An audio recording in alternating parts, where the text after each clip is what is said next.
know the way that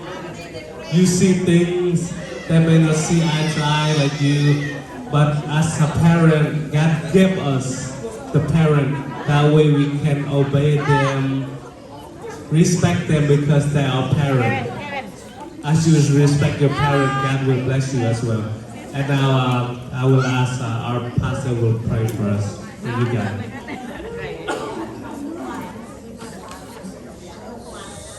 Cho nên là chúng lo ta phi cái đấy nên là ta bố chút này chín nhỏ cái này dọn lại là bình thau lên là chỉ đi là phát nắp lên là chỉ cầm bằng phi bằng đoạn mừng đoạn ấy đấy trúc có đoạn lại tiếp tầm rasa nó là nuôi chúng ta nên là bằng phi bằng đoạn ta bố ta chọn mà này click được máy click cái là giờ cái ta là nào năm rác này nhỏ ta hiểu mừng sang nó là nhớ u tháo có sang nó không bạc giờ cái năm giờ ta càng gọi là chọn bình nhu càng là bình nhu mọt lại mít lại mọt lại thọ thái mừng ấy đấy đây là chọn hàng cái nhu là đang chọn mừng vậy này cái năm ấy đây kia nhá ta bây giờ mùng này ta tích ta không biết đang coi yêu lại cái này Hallelujah Hallelujah mặc dạ mừng quá nè mừng đi kỹ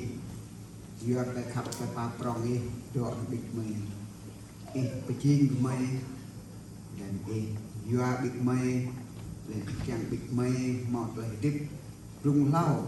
thọc răng đi lên bụng bụng vậy lên chân phí bằng rộng bằng chỉ chọn được bịch mày yêu bịch mày bịch lại giờ có bình cho đây này chìm xa đi cái này có bịch mày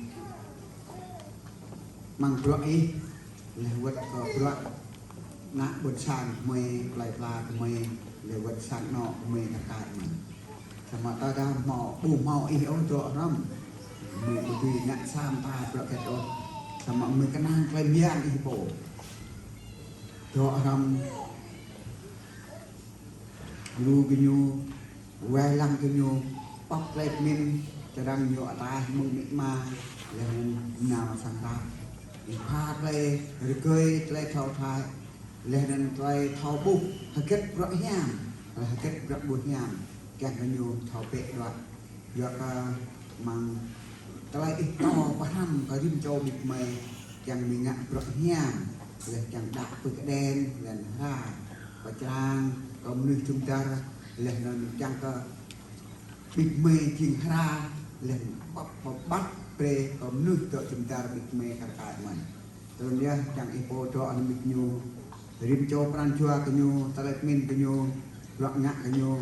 ít mong có thơm lên rim cho para rồi nhá chẳng cho đom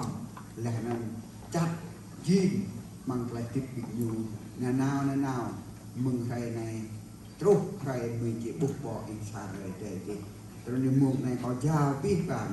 bình thì đây làm ra bằng thun này mỏ lút lên hấp ăn mỏ lút lên yun mỏ lút lên